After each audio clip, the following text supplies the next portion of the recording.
morning class 6. I am your SST teacher. Students, today we are going to start our new chapter. Please open your books of geography from chapter number 3, page number 13. The name of the chapter number 3 is Environmental Geography. Before starting our chapter, let us discuss what do we mean by the geography. Geography means to study the surface of the earth. As you know, Earth is the only planet that has life on it, and it is our only home into the whole universe. So it is very important to know more and more about our planet. Students, you know, the environment of the earth is very important. Plants, animals and human beings, we cannot survive in very harsh environment. We cannot live in very hot or in very cold environment. Similarly, we cannot live if our earth gets damaged or something happen to its environment that makes it difficult for us to live here. So it is very important to know about our planet, to read about it and to work towards its betterment.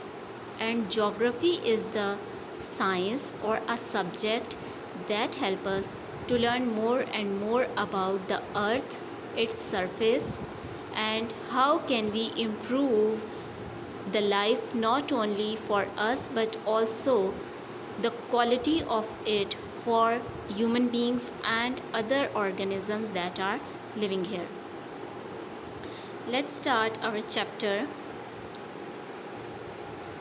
This sub-branch is more modern one that relates to scientific or systematic study of environment. Scientific or systematic study means the study in which we conduct experiments and then we note down the result of our experiments. This kind of the study is called scientific study. So in environmental geography, the people who are, or the geologist, the person who study the geography, that person is called the geologist. So the student who are studying the geography, they conduct different kinds of experiment and then they note down the result of their experiments.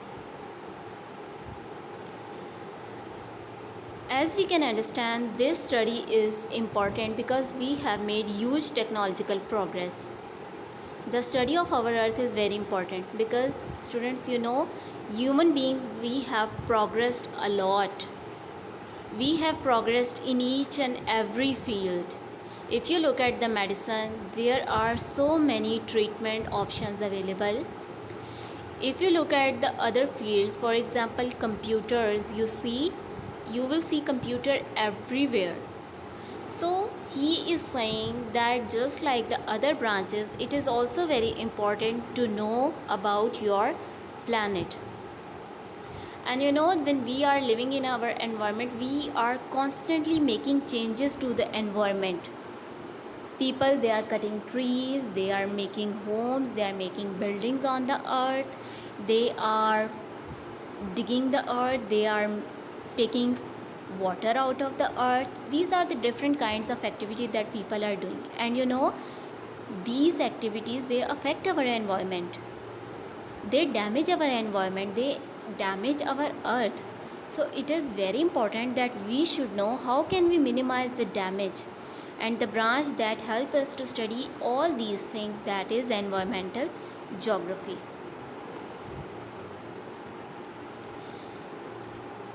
The subjects which come under this field are ecology. Ecology means studying your environment. Environmental science, the name is telling you, when we study about the environment, ethics, geography, policy. Policy mean to make plans. How can we make our earth better? How can we stop the damage on the earth? Politics, law, economics, philosophy, environmental sociology, environmental justice, planning, pollution and climate change, they are very big challenges of this era. Pollution and climate change, they are destroying our earth. Animals are dying, plants are dying, our oceans are getting polluted.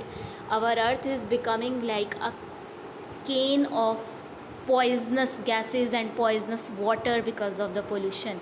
So it is very important to study and to work on it and to stop it, otherwise it will become impossible to live on this earth. Environmental geography includes the study of natural environment and built environment. There are two types of environment, they are discussed here. Natural environment, as the name is telling you, it is all natural.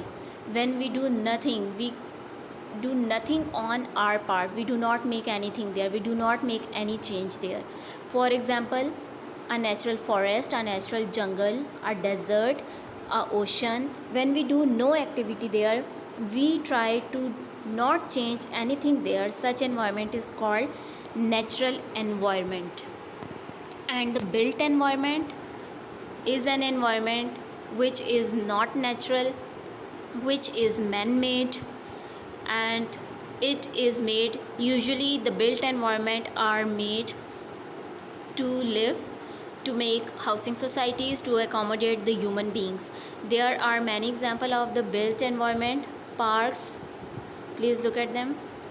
Parks, green spaces, cities. Okay, now they are saying that whenever we build an environment for us, take an example of your home. When you are living into your home, there are certain facilities available there. For example, there are electricity poles in your street from where you are getting electricity. There are drainage pipes that are carrying the wastewater of your houses. These are the changes that we have made to the environment. Similarly, we have made the pipeline, electricity tower, mobile phone towers. These are the changes that we have done to our environment. These changes, they are hazardous. No doubt they have created a quality life for us. They have made our life very comfortable, but in turn they have damaged and they have destroyed our environment. They have completely destroyed our environment. So what can we do to minimize, if not stop, this damage? This is where environmental geography is going to help us. If you look at the picture at the bottom of the page, it is a picture of the modern city, and you can clearly tell that this is the built environment, it's not the natural environment. This is our today's lesson. Please read it carefully.